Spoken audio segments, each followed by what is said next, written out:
आज के इस वीडियो में हम आपके साथ 3 टिप्स को शेयर करेंगे कि जिससे आप हैंड जेस्चर्स का पब्लिक स्पीकिंग में बेहतर इस्तेमाल कर पाएंगे। हमारी जो सबसे पहली टिप है वो यह है कि आप पॉसिबिलिटी के हिसाब से एक या दोनों हाथों का पब्लिक स्पीकिंग करते समय इस्तेमाल कीजिए। पब्लिक स्पीकिंग करते समय अलग अलग प्रकार की सिचुएशंस होती है, जैसे कि उदाहरण के तौर पर कभी कभार हमें बिना माइक बोलने की जरूरत पड़ सकती है, कभी कभार हमारे हाथ में माइक होगा और हमें बोलने की आवश्यकता पड़ेगी, और कभी कभार हमारे सामने माइक स्टैंड होगा और हमें स्पीच देने की जरूरत पड़ेगी। तो हर एक सिचुएशन में कैसे हैंड जेस्चर्स का यूज करना चाहिए यह समझ लीजिएगा। अगर आपके पास माइक नहीं है और आपको बोलने की जरूरत पड़ती है तो यहां पर आप क्या करेंगे, तो यहां पर आप एक हाथ का या फिर दोनों हाथों का इस्तेमाल कर सकते हैं। जब आप एक हाथ का इस्तेमाल करते हैं तो दूसरा हाथ आप नीचे रख सकते हैं, वैसे हैंड मूवमेंट कर सकते हैं। अगर आप एक हाथ का इस्तेमाल कर रहे हैं तो आप अपने जो है वो दूसरे हाथ को कुछ इस प्रकार से भी रख सकते हैं और हाथों की मूवमेंट कर सकते हैं। उसी प्रकार से जब आपके एक हाथ में माइक होता है तब आपको जो है वो दूसरे हाथ का इस्तेमाल करना चाहिए। दूसरा हाथ भी आप नीचे रख सकते हैं, दूसरा हाथ आपको बीच बीच में यहां पर ऐसे रखना है तो वैसे रख सकते हैं। आप अगर चाहे तो बीच में माइक जो है वो दूसरे हाथ में रख सकते हैं और इसे जो है वो उस प्रकार से जो है वो रखकर बोल सकते हैं। उसमें भी नीचे हाथ रख सकते हैं, ऐसे यहां पर हाथ रख सकते हैं और अपनी बातों को बता सकते हैं।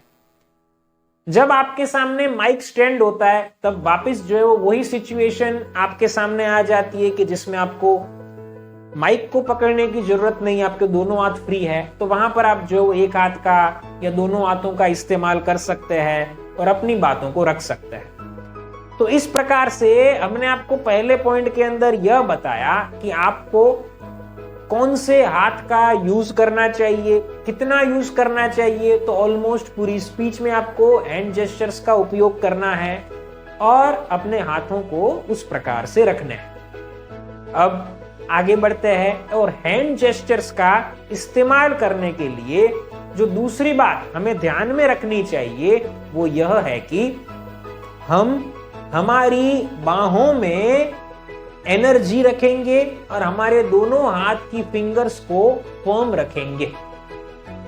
बहुत बार ऐसा होता है कि लोग अपने जो दोनों हाथ होते हैं, मतलब बाहें होती है, और ये जो हाथ होते हैं उन्हें कमजोर रखते हैं।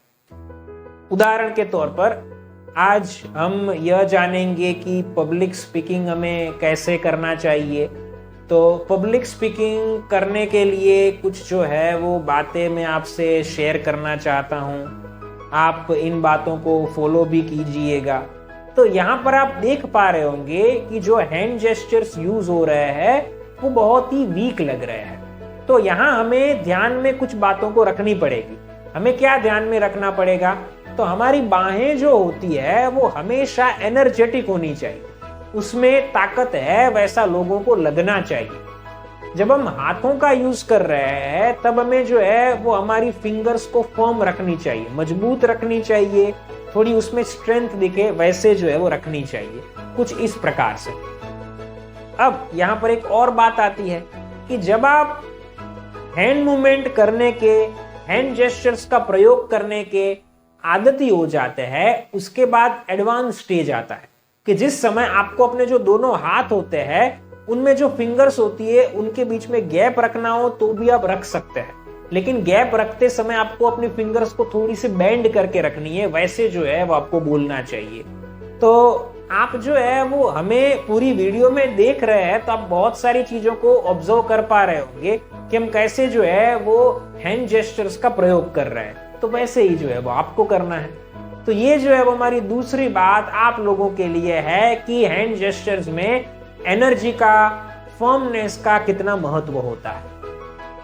अब आगे बढ़ते हैं और इस वीडियो की आखिरी टिप के बारे में जानते हैं कि जिससे आप हैंड जेस्चर्स का बेहतरीन प्रयोग कर सकते हैं। और वो तीसरी बात यह है कि आपको बोलते समय हैंड जेस्चर्स में वेरिएशन लाना चाहिए और शब्दों के हिसाब से हैंड जेस्चर्स का उपयोग करना चाहिए।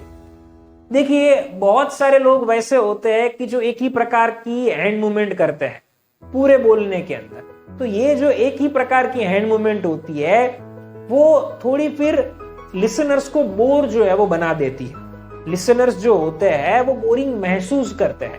तो यहाँ पर हमें थोड़ा वेरिएशन लाना पड़ेगा। हमें हमारे हैंड जेस्चर्स में वैरायटी लानी।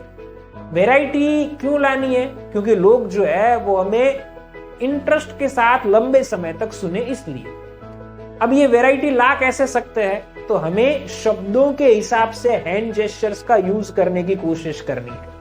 उदाहरण के तौर पर मान लीजिए कि मुझे ऐसा बोलना है कि अगर आप हमारे टाउन में विकास चाहते हैं तो हमें वोट दे सकते हैं। तो मैं कैसे बोलूंगा? अगर आप हमारे टाउन में विकास चाहते हैं तो आप हमें वोट दे सकते हैं।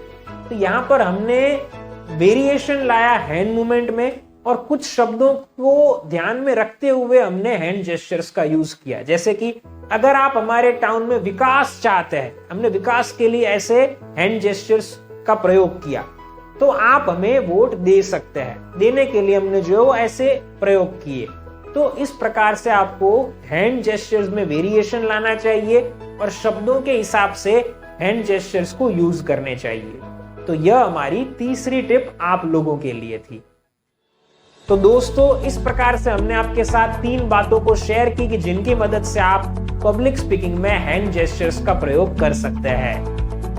अगर आप हमारे online live public speaking course को ज्वाइन करना चाहते हैं तो नीचे दिए गए नंबर के ऊपर आप हमें कॉल कीजिएगा। फ्रेंड्स, फिर मिलेंगे एक नई वीडियो के साथ। Thank you.